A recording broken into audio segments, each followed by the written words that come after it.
Electronics મીડિયાના માધ્યમથી સમગ્ર બનાસકાંઠાના લોકોને અપીલ કરવા માગું છું કે એક તો આ ઇલેક્શન જે છે એની અંદર મહત્તમ મતદાન કરે અને પોલીસ તરીકે અમારી જવાબદારી રહેશે કે અમે લો એન્ડ ઓર્ડરની સિચ્યુએશન બિલકુલ નોર્મલ રાખીએ અને ફ્રી અને ફેર ઇલેક્શન થાય. આ સિવાય હું આપ લોકોને જણાવવા માંગીશ કે જે દિવસથી આદર્શ આચારસંહિતા અમલમાં આવી છે ત્યારથી બનાસકાંઠા પોલીસ ખૂબ એક્ટિવ રહી છે અને ત્યારથી રહી અને એમણે બનાસકાંઠા પોલીસે આપણી જે રાજસ્થાન રાજ્યની જે ચેકપોસ્ટ અડે છે તેની પર 23 જેટલી ચેકપોસ્ટો કાર્યરત કરેલી હતી, 41 જેટલી એફએસટી ટીમો અને 90 જેટલી એસએસટી ટીમોની સાથે મળી અત્યાર સુધીમાં પ્રોહિબિશનના ખૂબ મોટા કેસીસ કરી અને 3 કરોડ અને 7 લાખ રૂપિયા જેટલા મુદ્દામાલનો કેસ કરવામાં આવેલા છે. એનડીપીએસના 1 કરોડ અને 11 લાખનો બી મુદ્દામાલ કબજે કરવામાં આવેલા છે.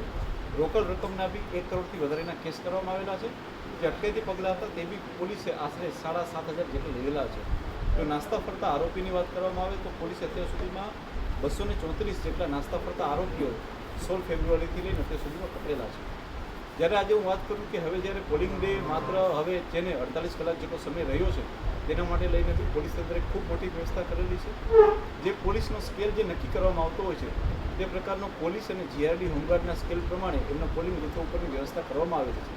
એ સિવાય આપણને માનનીય ડીજીપી સાહેબ તરફથી સીએપીએફની બી ખૂબ મોટી સંખ્યામાં કંપનીઓ મળેલી છે. તો જેટલા ક્રિટિકલ પોલિંગ સ્ટેશનો છે કે તમામ પોલિંગ સ્ટેશનો ઉપર જે છે એ સીએપીએફના હાફ સેક્શનની બી નિમણૂક કરવામાં આવેલી છે.